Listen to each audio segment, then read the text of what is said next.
अस्सलाम वालेकुम dear friends. Start करते हैं आज का लेक्चर नंबर 1 पार्ट नंबर 6। तो जो लेक्चर नंबर 1 है वो कंटिन्यूशन है चेंजिंग वर्ल्ड ऑर्डर की, जिसमें हम पढ़ रहे हैं कि कैसे यूएस जो है वो चाइना को कंटेन करने की कोशिश कर रहा है, और हम आने वाले लेक्चर्स में पढ़ेंगे कि चाइना जो है वो यूएस को कंटेन करने की कैसे कोशिश कर रहा है। तो स्टार्ट करते हैं आज के टॉपिक से, जो है Indian Ocean. Indian Ocean, a major power politics in Indian Ocean. Distinctly enormous and varied in topography and culture, the Indian Ocean is critical to global trade, security, and geopolitics. As countries jostle for influence in its crowded waterways, how will the new power dynamic plays out? अच्छा जी, बहुत ज़्यादा importance है Indian ocean की trade में, security में और जियो politics में, क्योंकि ये ऐसी जगह पर लाई करता है जहाँ पे मेजर वर्ल्ड पावर्स या जो आने वाली पावर्स हैं वो लाई करती हैं।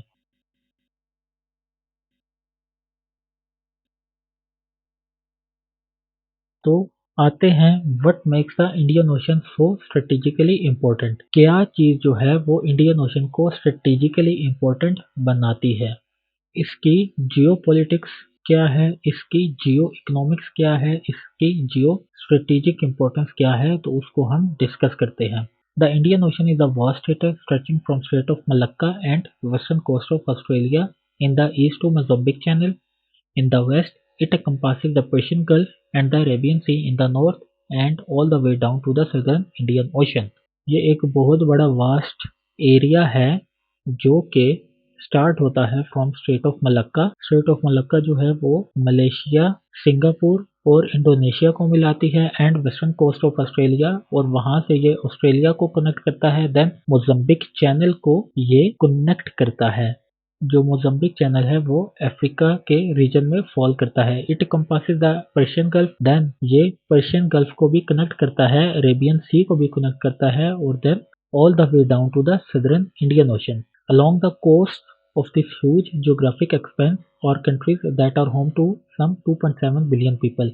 The Indian Ocean's key subregions are South Asia, the Middle East, the eastern coast of Africa, and the islands dotting the ocean from Sri Lanka in the east to Comoros Archipelago in the west. तो क्यों बहुत ज़्यादा importance है, क्योंकि 2.7 billion people जो हैं वो यहाँ पर रहते हैं।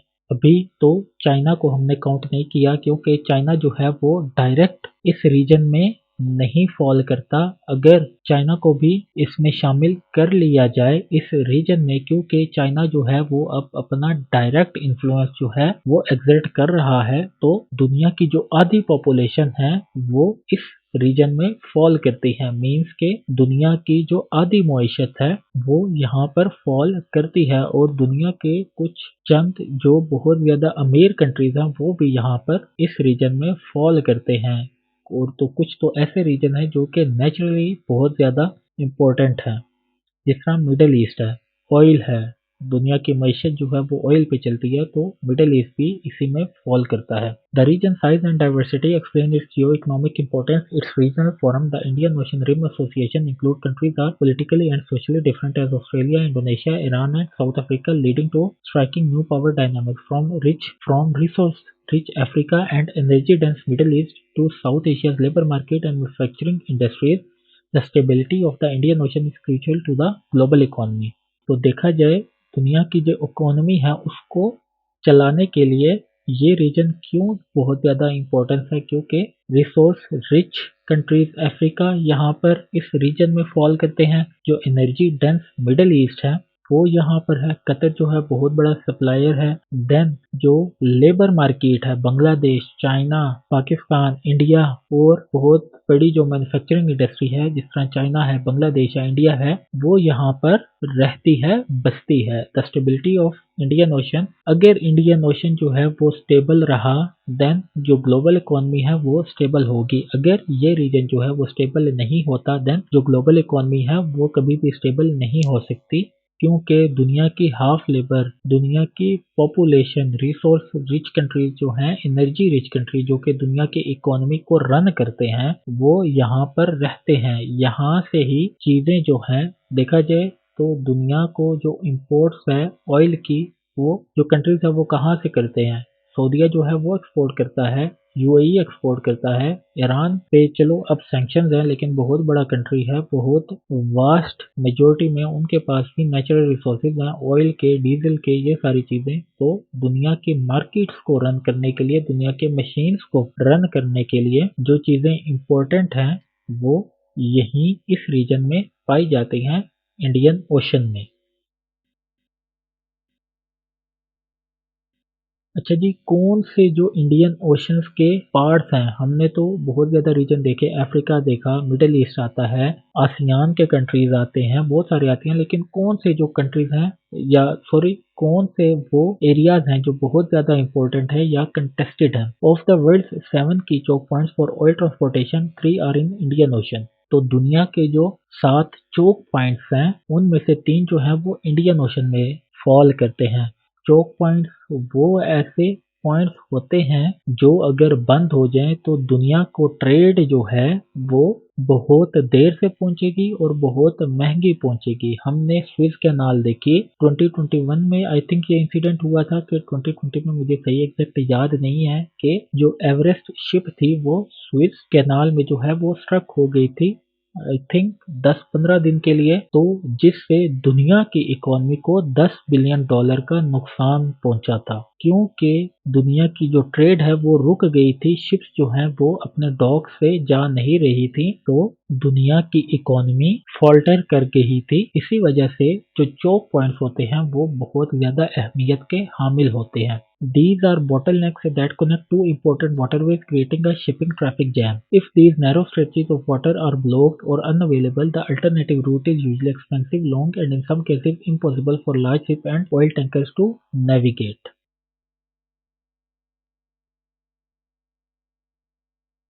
कौन कौन सी जो इम्पोर्टेंट स्ट्रेट्स हैं, जो चोक पॉइंट्स हैं, वो इंडियन ओशन में है, कि अगर ये बंद हो जाएं तो क्या होगा।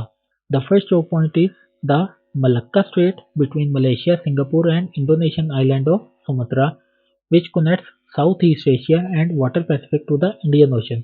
पहला है मलक्का स्ट्रेट, जो कि मलेशिया, सिंगापुर और इंडोनेशियन आइलैंड को जोड़ता है और वो मिलाता है साउथ ईस्ट एशिया को पैसिफिक रीजन में या इंडियन ओशन के साथ। The second is the strait of Hormuz, which is the only sea passage connecting Persian Gulf to wider Indian Ocean. Then है स्ट्रेट ऑफ हॉर्मोज, जो अगर बंद हो जाए देन जो दुनिया की गल्फ के साथ ट्रेड है वो बंद हो जाएगी। The third is the Bab el Mandeb strait, which flows between Eritrea and Djibouti in the Horn of Africa and Yemen to Arabian Peninsula, connecting the Red Sea to the Indian Ocean. Finally, there is also the Mozambique Channel between Madagascar and Mozambique, which is a key trading route for goods transiting the Cape of Good Hope to the Middle East and Asia. मैं आपको image से explain करता हूँ।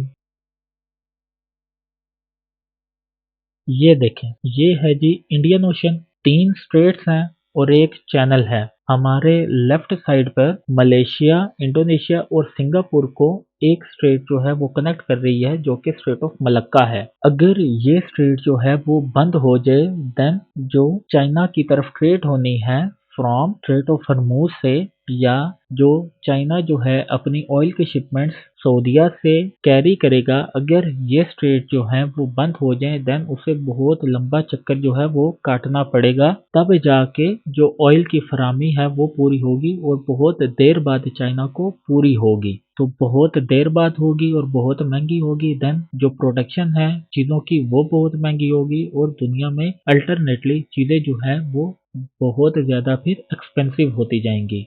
Then अगर आप अपने right side पे देखें तो सबसे ऊपर है स्ट्रेट ऑफ हर्मूज। ये ईरान, ओमान, कतर और यूएई को मिलाता है। ये उनकी जो गल्फ पोर्ट्स हैं स्ट्रेट ऑफ हर्मूज में फॉल करती हैं। तो अगर ये स्ट्रेट जो है वो बंद हो जाए देन बहरीन से जो ऑयल शिपमेंट होगी, यूएई से जो ऑयल शिपमेंट होगी, ईरान से जो ऑयल शिपमेंट होगी जो दुनिया चलाते हैं, या कतर से जो एलएनजी की एक्सपोर्ट होगी वो बंद हो जाएगी। तो दुनिया की जो इंडस्ट्रीज हैं वो फिर बंद हो जाएंगी। देन उससे डाउन आप देखें तो बाबुल मंदब है, जो कि अफ्रीका और मिडिल ईस्ट को कनेक्ट करता है। अफ्रीका जो है वो हमें पता है कि नेचुरल रिसोर्सेज वहाँ पर बहुत ज़्यादा हैं, डायमंड वगैरह, ऑयल भी यहाँ पे एक्सट्रैक्ट किया जाता है। तो ये स्ट्रेट जो है अगर बंद हो जाए देन यहाँ से जो इवन एग्रीकल्चर के प्रोडक्ट्स हैं वो भी दुनिया को सप्लाई नहीं की जा सकेंगी।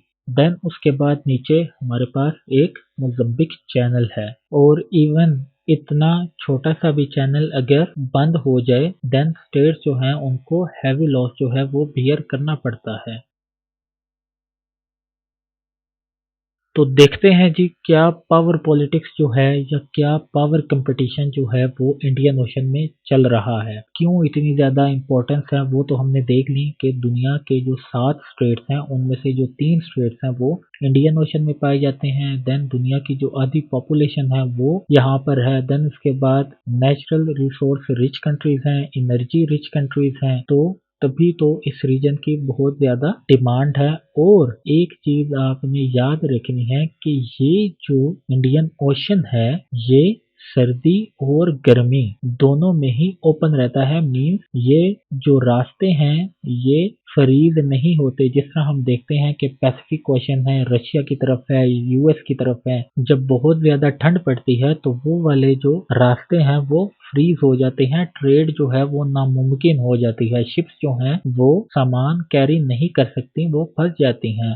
बट ये खासियत इंडियन ओशन की है कि ये 12 महीने यहाँ से जो ट्रेड है वो होती रहती है।